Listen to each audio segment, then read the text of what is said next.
Welcome to another episode of We Are Carbon.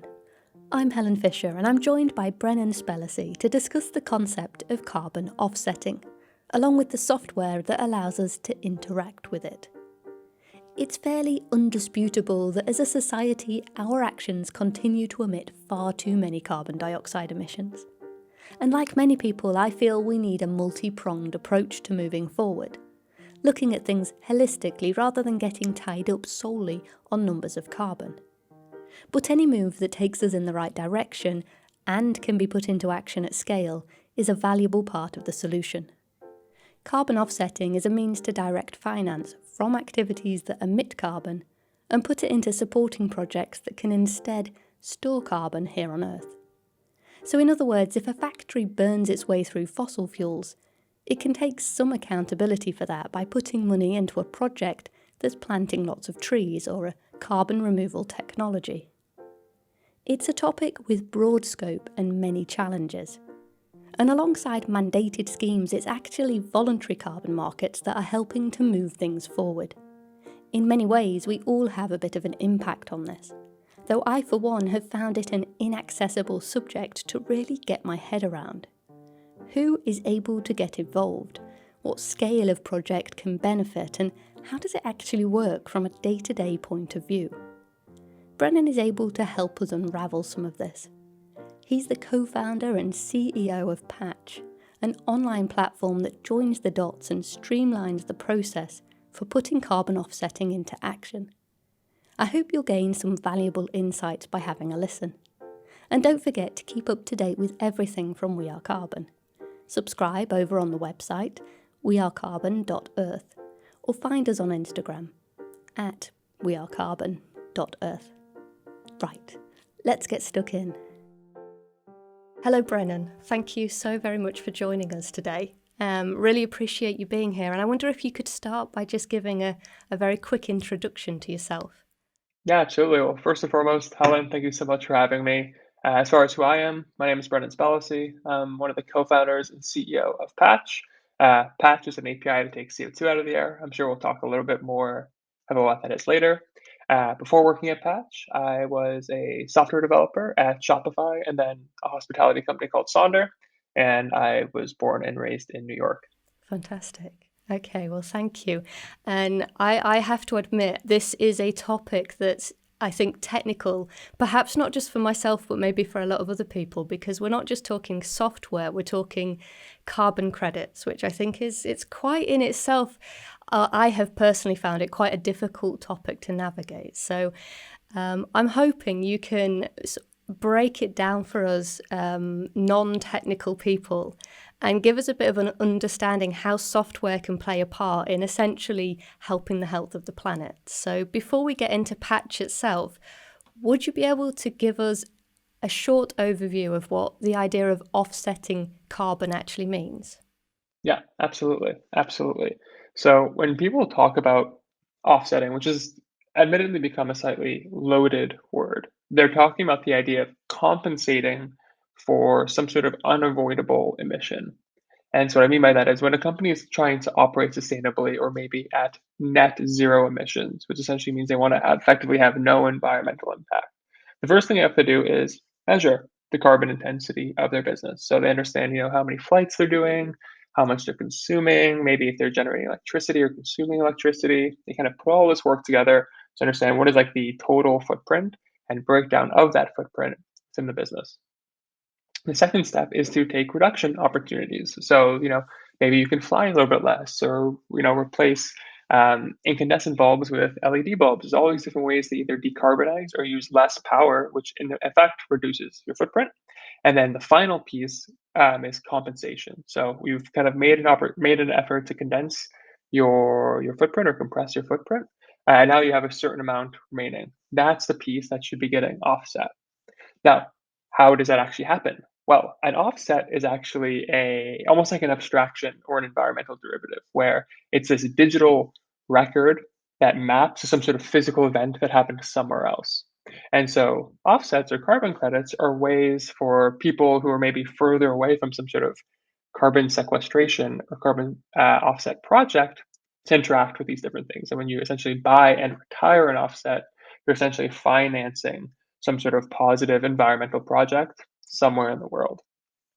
Now, those environmental projects themselves, the way offsets even come to be, really comes through the development of land in a way that has some sort of positive environmental benefit. So there's two major types of offsets. There's the idea of avoiding emissions. So there was some sort of an emission event that was going to take place. Maybe there's a coal plant that is kind of getting displaced by some sort of renewable energy. Maybe there is a landfill that is emitting methane that is getting captured and destroyed. There's all these different forms of avoiding emissions. And then the second bucket is removal offsets or removal credits, which is the idea where baseline is nothing happening, and then you develop land in a way such that it draws CO2 out of the atmosphere. And that can be something as familiar as reforestation or as foreign as direct air carbon capture, which are these large fans that suck CO2 out of the air, pull the CO2 out of the ambient air through a chemical process, and then store that CO2 somewhere under the ground. And so both of these are forms of offsets. And when an offset gets created, one of these land developments is produced. They bring in what is called a verifier, which essentially audits that work. And that verifier says, hey, you've sequestered 1,000 tons with this new piece of land. Therefore, you get 1,000 credits that you can sell to someone.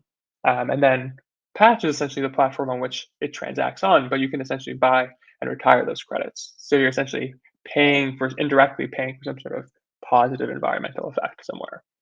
So a pause there. I know it was a bit long, so we can riff off that. No, that was very, very well explained. Really broad subject, and essentially Totally. you're encapsulating all these different people, all these different industries, and you're bringing them together in a platform that allows them to interact in a beneficial way. So the software side of it, from a sort of customer point of view, is this very technical stuff? Is this only for technical people? Yeah, absolutely. So for the most part, Patch is primarily selling, speaking about this in the software world, to businesses. So there's like a certain level of sophistication that you need to understand carbon markets or software a little bit to even begin accessing. And businesses typically have um, kind of that level of understanding or that knowledge. Now, the intent of Patch is to make it as simple as possible, where you don't have to be incredibly deeply technical on the carbon market side, where we'll aggregate and standardize all this information inside of our product. And we additionally have educational material both in the product as well as in our blog, where people can actually learn how carbon markets work, why 1 ton of CO2 might be worth $10 versus another might be worth 100, understanding like why are those price differences there, and kind of actually having this visual kind of aggregated interface in which you can transact. Very similar to what Airbnb did for home sharing, Patch is doing for carbon markets, where it's aggregating, standardizing, and ensuring the quality of the information in a given ecosystem. There is one component that is technical, though, which is the API piece. For those who don't know, APIs are essentially how computers talk to one another. And so we've developed an API as well so that other software applications like banking applications, e-commerce platforms, logistics systems can talk to Patch, such that if you understand the carbon footprint of a credit card transaction or maybe an NFT, you can actually push that value into Patch using our API and actually put the carbon compensation piece on autopilot, as we like to say. So every time you transact or participate in commerce, any sort of negative environmental externality associated with that transaction is compensated for you programmatically. That's the world Patch is building for. That being said, you don't have to use that piece, but that is why a lot of companies come to us. Yeah, yeah. So it's streamlining the whole process really, because it is very broad, and at the end of the day, it's also people are quite detached from the. If you're offsetting, you might be one side of the world and the benefit is happening the other side of the world. Yeah. So there's a lot of interaction and connectivity that's needed to take place. In regards to the buying side, because there's several sides of the platform, who is the typical buyer? So we actually have a really large surface area of businesses in which we sell to. So at the highest level, we're only selling to businesses. So you need to work at a company, and ideally a software enabled or tech enabled company. So we're very rarely selling to say like law firms or dog walkers or things like this, or like the types of business we're primarily selling to, they usually have, anywhere from 20 to 10,000 people, which is a huge range, but the core is still software in the business. So we're sometimes selling to small technology startups, and sometimes we're selling to some of the largest tech companies that everyone kind of in the world knows. Now, within those organizations, depending on the maturity of the organization, sometimes you're selling and kind of working directly with the CEO of that organization where they said, hey, we're going to mandate that a particular environmental goal is actually getting hit by in a certain amount of time. Sometimes you're selling to a VP of product or VP of engineering. At tech companies, these are essentially the people that decide what software gets built and how. They may decide, hey, we're going to have a specific sustainability feature built into the product because our users want it. And sometimes you're selling to a head of sustainability where their whole job is to decide how that organization is going to operate sustainably. Their role typically spans not just environmental sustainability, but typically social and a few other kind of aspects. But it's usually people, place, and planet for a head of sustainability. So this is just one component of their broader role.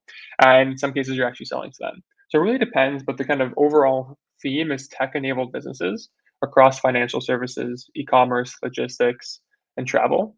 But then within that organization, it really depends on the maturity of the organization. Yeah, fantastic. So in terms of the motivation for a company to decide to start buying carbon credits and to start putting this software into place, what does that tend to look like? Yeah, absolutely. So, there are some organizations, and these are the really early adopters, that believe that this is just the right thing to do as an organization. You're participating in the global economy, you're benefiting from, a healthy planet, a healthy ecosystem, and as a result, you want to work to maintain that. That's like the minority, candidly, of people buying from Patch do that. The majority of them are doing it really to appease potentially three groups of people. First is their actual customers. So more and more, millennials are entering essentially their prime earning years, as well as Gen Z is just beginning to vote and to spend in a serious way. These are the first two generations that are going to be materially impacted by climate change. And so they are demanding the brands or the companies they interact with to operate sustainably, as well as other social issues. But this is kind of one big piece on the docket. So first and foremost is consumers are threatening to walk, if you will, if they don't do what the companies say they want. And one of those things is to operate sustainably. The second is investor pressure. So even if a company doesn't actually view this macro movement, investors actually understand what consumers want. And there are many situations where Patch, one of Patch's customers is EQT, which is a really large private equity fund, and they've invested $60 billion across a really wide variety of software businesses.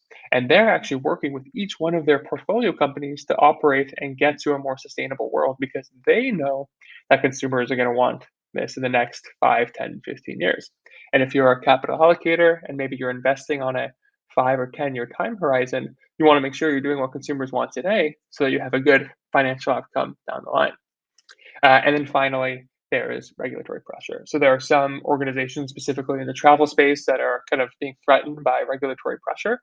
And so people are beginning to take steps in kind of operating more sustainably in good faith, such that maybe the regulation is less strict or less stringent. So there are not people actively being regulated today, but it's the regulatory risk that really concerns a lot of organizations. And so really at the foundation, it's still consumers kind of pushing these organizations, and investor pressure and regulatory pressure are really just lagging indicators of what consumers want, right? Because consumers decide how money gets spent, and therefore that dictates investor behavior, as well as consumers vote, and that dictates regulator pressure. So it really kind of starts at the bottom with consumers. Yeah, so actually the buyer has more power than they perhaps realize, and that In idea that aggregate, people are, it's adding up, it's building up. So for example, if I had a fashion website, I was selling clothes, there was some sort of pressure from the customer themselves that, well, we want to come to your brand because it's sustainable. This would be the sort of business that might be wanting to access your API or your software. yeah. And essentially, what the company is doing is making a sort of a branded effort on their website to say, look, we are doing a good job here. We are making a decision to offset our carbon, and we want you to know about that. So would a customer of your customers recognize on the website that this is all taking place? If our customers want that. So the way Patch is built, it's built for flexibility, where you can make like an incredibly sophisticated set of features or marketing campaigns, or something that's incredibly simple that is not user facing at all. And so it really depends on what type of company you are and what your customers respond best to figure out what needs to be built. So some people will just do a bulk purchase on Patch and do a press release, and that's actually all of kind of the amount of marketing they'll do. Other people will actually have like at checkout every single time, like the associated footprint and the associated offset transaction and how that transaction is being offset, whether it's a DAC facility in Canada or an enhanced weathering facility in London. We have kind of a really large global footprint. And so there are some people actually saying, based on where the consumer is, choose the nearest geographic project to offset Okay. with. And so that actually like makes it like much more custom to that given user. So they're actually kind of feeling like, oh wait, my money's not going halfway around the world. It's just, I live in London, it's just going to Glasgow or something like that. And that feels a little bit more tangible. It's staying in my neck of the woods, if you will. And so depending on what you want to do, you can do all those things. And so we've seen a really wide variety of levels of engagement and information sharing with the end user. Yeah. Yeah. Okay. So if I was going back to the example and I had a company, I've got a desire to impress, sort of from a PR point of view, the audience, the customers, the buyers, that we're taking it seriously. We're making a step to improve our carbon footprint. And we come to you and we want to use the software. Do we need an accurate understanding of what our carbon footprint is to match that with the software and the involvement, or can it just be a sort of loose understanding? Yeah, so you technically can use Patch however you want. I think the biggest piece is going to go down to where do you want to communicate with your end users? And so if you want to communicate with your end users, like we are carbon neutral and we know exactly what our carbon footprint is, and we're taking, steps 1, 2, 3 to reduce our footprint and offsetting with Patch. If you want to make a really robust, strict claim like that, then you need to have better granularity on your carbon footprint. The way you can do that is sometimes you can use Patch. So we actually have a series of APIs, not in addition to the offsetting piece, to actually estimate the carbon intensity of a given transaction. That being said, there are some things that are very difficult to estimate that we don't estimate today, like product SKUs, for example. So if you're in the fashion example, we don't know where the fabric came from or where it was manufactured or the associated shipping that was necessary to get something from the raw materials from maybe India or Taiwan or China over to, if your boutique is in Paris, what that associated air freight is. And so because we don't have that information, it's very hard to footprint the embedded carbon of products. But things like shipping, we actually do a lot of things with crypto because that data is really readily available. Logistics, air travel, freight, those things are very easy for us to do. And so sometimes you'll use our footprint in information, or sometimes you'll actually have a separate audit performed by a consultant, where there are some organizations where they actually bring in auditors to evaluate their supply chain and say, hey, on average, it costs 15 kilos of CO2 to produce this one type of shoe. And so, assuming your supply chain doesn't dramatically change, this is a reasonable estimate to go with. And maybe you might add a 10% buffer to kind of make sure you're not undercompensating. Um, that's kind of piece number one. The second piece is if you want to make a looser claim or maybe just a contribution, there are some people saying, hey, on average, you can offset your entire footprint for like 1 or 2% of spend on a credit card. We're not saying you're carbon neutral, but that's the amount that we're going to allocate to carbon removal. So if you spend $100, we're allocating $2. And we'll just have that built in. And so you might not be able to necessarily make a carbon neutrality or net zero claim, but you can still say, hey, we're really putting our kind of taking a step in the right direction. And as we wait for a more rigorous carbon footprinting exercise. Yeah, because I imagine this stuff can go on and on in all directions, and it's very, Exactly. just vast and challenging. So if we look at the other side of things and we go to the people that are selling Mhm. the carbon credits themselves, so how varied are these projects? Do you get involved with a huge variety, or is there specific topics that you look out for? Yeah, and we actually have a huge variety on the platform. And that's kind of one of the greatest pieces of value for buyers, which is you can have access to essentially the broadest range of different technology types and geographies all in one platform, where you can have something at incredibly affordable, related to some sort of nature-based solution like some sort of reforestation project, or maybe a blue carbon project at like $5 or $10 a ton to, a bio oil geosequestration facility in Kansas that's cost $600 a ton.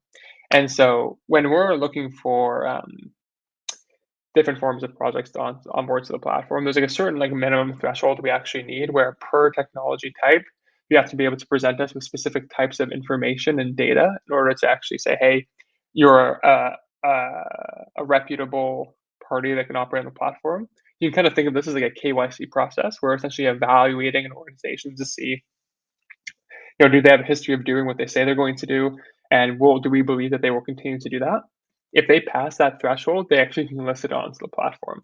That doesn't mean they'll necessarily move inventory because if they're not competitively priced, or maybe their project is good but not good enough for specific users, people won't want to buy from them. And so, what's really great about patch and marketplaces in general is by getting matched against your peers, it drives more competition, which then, as a result, actually elevates the level of sophistication and rigor all of the suppliers in the ecosystem actually want to exhibit.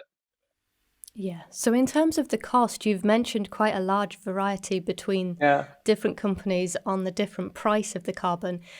What's influencing that? Is that the company choosing? And as you've just said, it's just they throw it into the marketplace and it's the competition that drives the price? Or is there something else? Yeah, so competition is kind of one component, and cost structure in general, but some bigger components are actually the underlying mechanics of a particular technology type. And so what I mean by that is there are some technology types that are more mature. And as a result, they've scaled more dramatically over the last 2 decades. So there are like things like reforestation, they've been around for 20 years where, people know how to operate that type of facility. They know how to kind of get the necessary labor in order to get that work done, and they know how to maintain it. And so as a result, that per unit cost because the capital expenditure associated to develop a facility like that is much less expensive.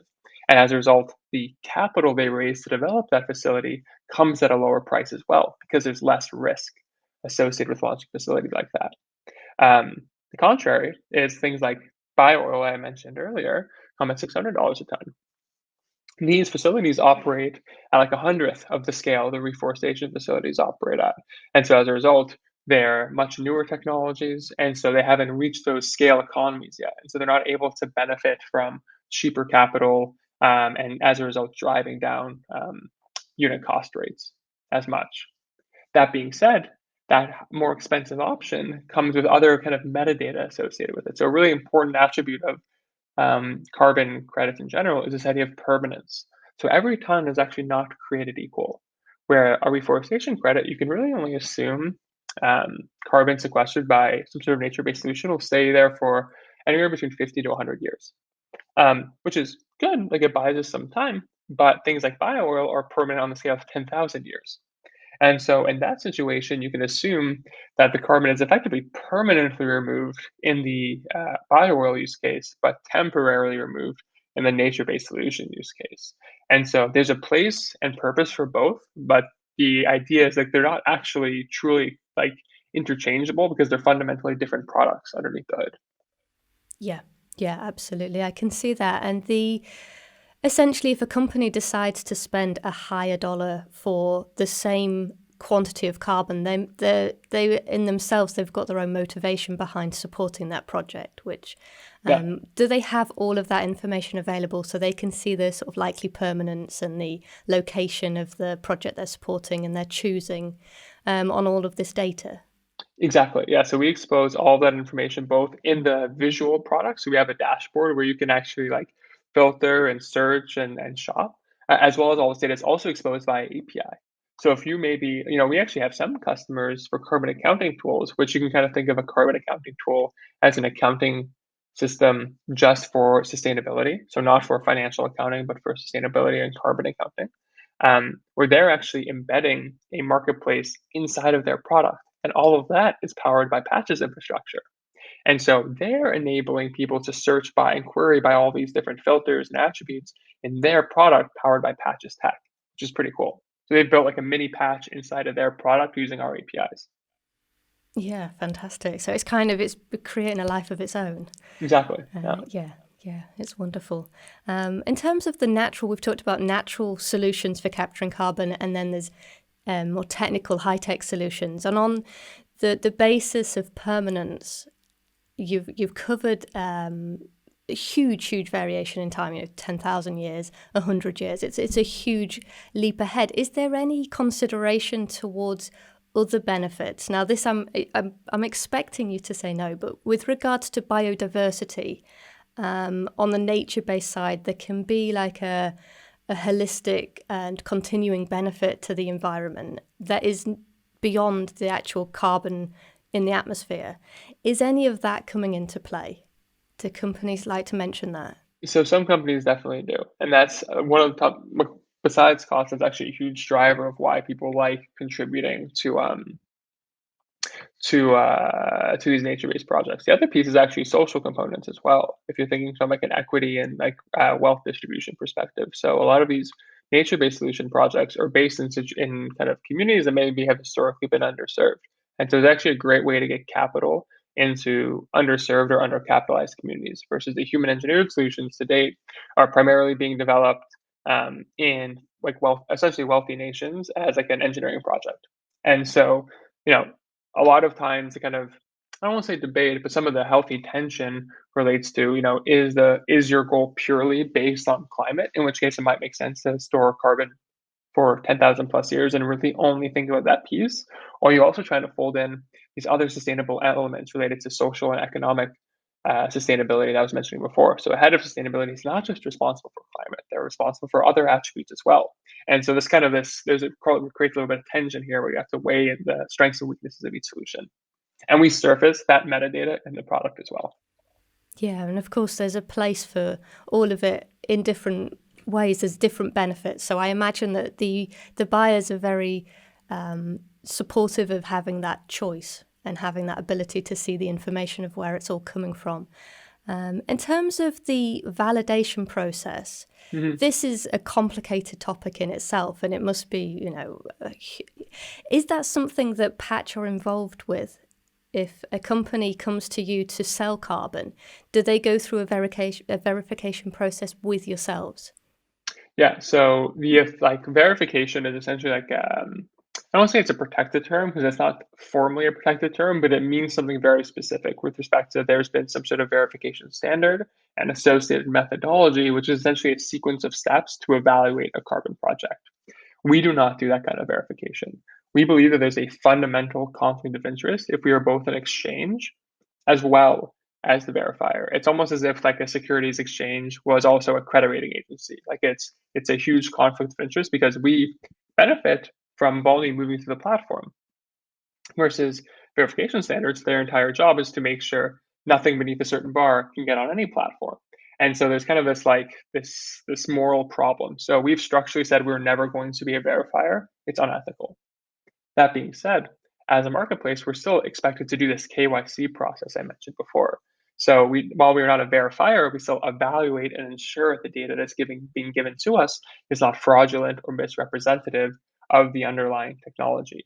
That being said, we additionally have kind of in a worst case scenario, legal and financial frameworks in place with all of our suppliers where if something is misrepresented, if their verification lapses and they basically lose their stamp of approval and don't get it fixed within a certain amount of time, they can be delisted and maybe not even get paid out for the inventory they've sold. And so, although we're not a verifier, we are still playing this facilitator and making sure everyone's playing by the established rules that were laid out when people first got on the platform.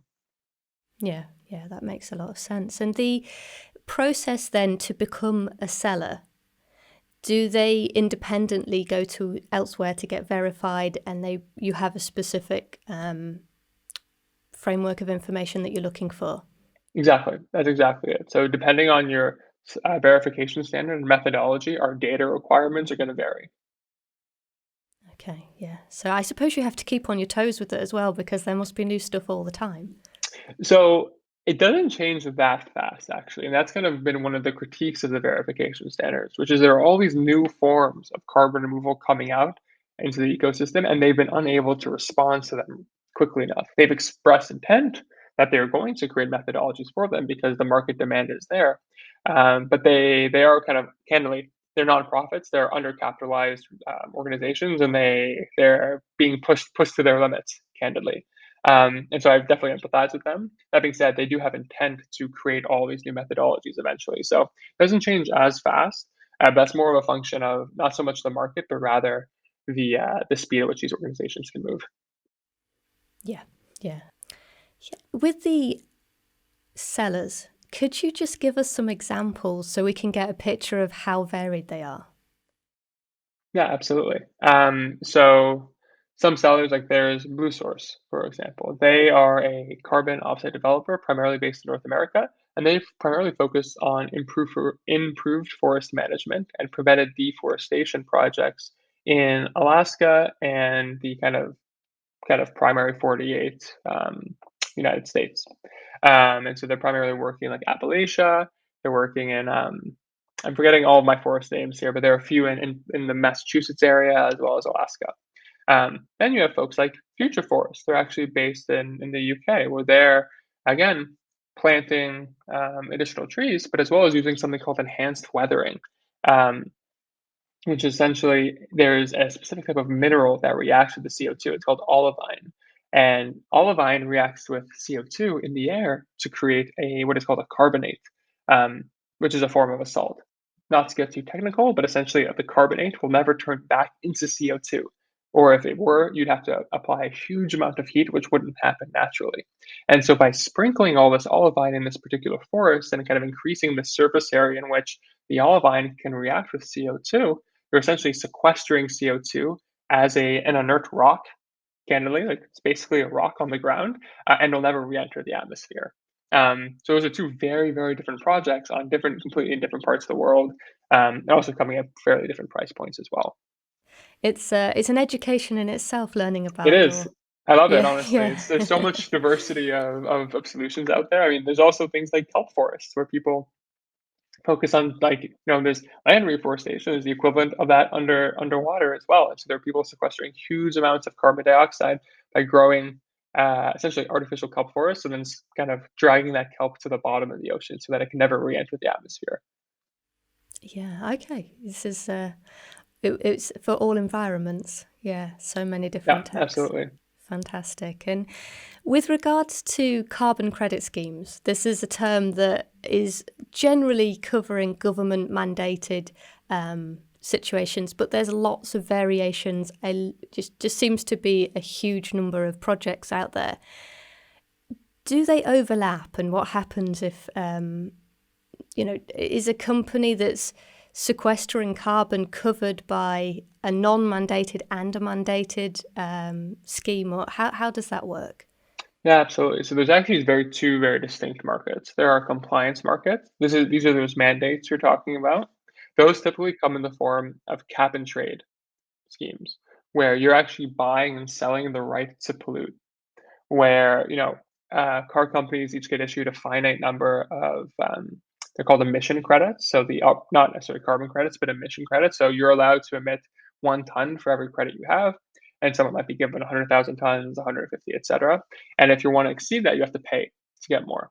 And so as a result, companies will actually sell credits to and from one another within a specific organization um, to kind of get the necessary amount of pollution capacity they need or don't need.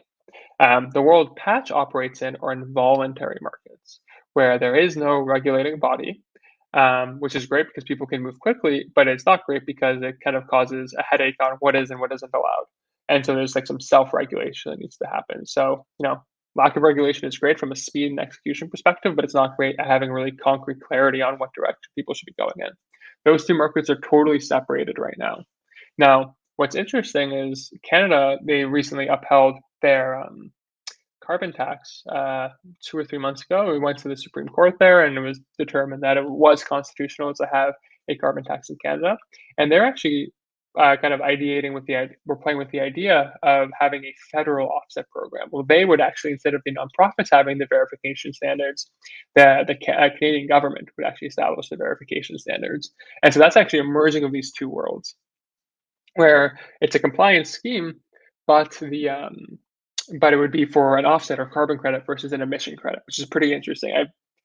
From on top of my head, that's kind of first of breed, if you will. And I anticipate things moving more and more in this direction, where it's going to be actually assumed that you should be always decreasing. There's no more paying for the right to pollute, but rather you were obligated to pay to undo what you've already done. And then as a result, you'll keep decreasing and decreasing your pollution, hypothetically. Yeah, because that's the limit of offsetting. It's not. It's saying that, well, I can still do something bad and then I'll offset it, as opposed to decreasing and just not bothering, not creating the emissions in the first place. Yeah, exactly. We like to say a ton avoided is, twice as good as a ton emitted and then removed. So we really view ourselves as complements to sustainability teams, where the idea of decarbonization, or, reducing the amount you're polluting, is actually very specific. Where, the way you would do that at a taxi business versus a hamburger shop versus an airline are fundamentally different. The supply chains are completely different, and the strategies which you're going to employ as a result will be different. That being said, carbon compensation is actually highly aggregatable and outsourceable, where, the way you offset as an airline versus a hamburger shop, the projects you choose might be a little bit different, but the types of technologies you access, the rates which you want to pay, the technology you can actually use can all be the same. And so we like saying, if you have any headcount allocated to sustainability, focus 100% on decarbonization and don't waste any time standing up a carbon program. Use Patch to kind of handle that piece, and really any internal headcount you can manage to rally from your CFO or CEO, spend it on polluting less versus finding out how to compensate better. Yeah, the two, I suppose, have to go hand in hand. Yeah, exactly. We're kind of past the point of no return where we can do one or the other. We actually have to do both incredibly aggressively over the next 3 decades. Yeah, this is bringing in the technology to help bring all the efforts together, and it sounds like what you're doing it's going to keep growing. It's going to move fast. What do you think is the future for Patch? What are your plans? Yeah, absolutely. So it depends on the time scale you're operating on. Over the next 18, 24 months, we've recently just raised a $20 million Series A. And so we're going to be using all of that capital primarily to continue maturing the product, as well as actually begin building out our partnerships team out in Europe. We've been primarily focused on Canada and the US today, and now we're going to be pushing a little bit more internationally, a bit more aggressively. And then in the longer term, it's really to actually build software for our supply partners. We've continued building them for our buyers, and we'll continue to do so. That being said, there's actually a huge amount of operational and informational complexity associated with scaling a business really, really rapidly. And we believe carbon markets are going to become anywhere between 50 to 100 times larger in the next 2 decades. That rapid expansion over such a small amount of time is going to come from with a huge amount of complexity that software is actually really well suited to address. And that's going to be what Patch spends a lot of its time on. Yeah. Yeah, I can believe it's going to move fast. It's certainly getting a lot of attention, and We have to. yeah, absolutely. Well, thank you so much for speaking with us today. I really do appreciate it. You've helped me to understand, so I know that anyone listening is going to have wrapped their head around this complicated topic a bit easier and simpler for your explanations. So thank you. Yeah, absolutely. Thank you so much for having me, Helen. And looking forward to the next one. Well, best of luck with everything. Appreciate it. Thank you. And thank you for listening to this episode of We Are Carbon. Next time, we'll be joined by Cade Frost to discuss bioplastics. With our ever-increasing use of plastics throughout the world, shifting to plant-based alternatives would have an enormous positive impact. In our talk, we consider the full picture of the challenges and the steps needed to put this into action. You can keep up to date with everything from We Are Carbon by subscribing on the website or following along on Instagram. Search for wearecarbon.earth. And let's keep figuring this all out together.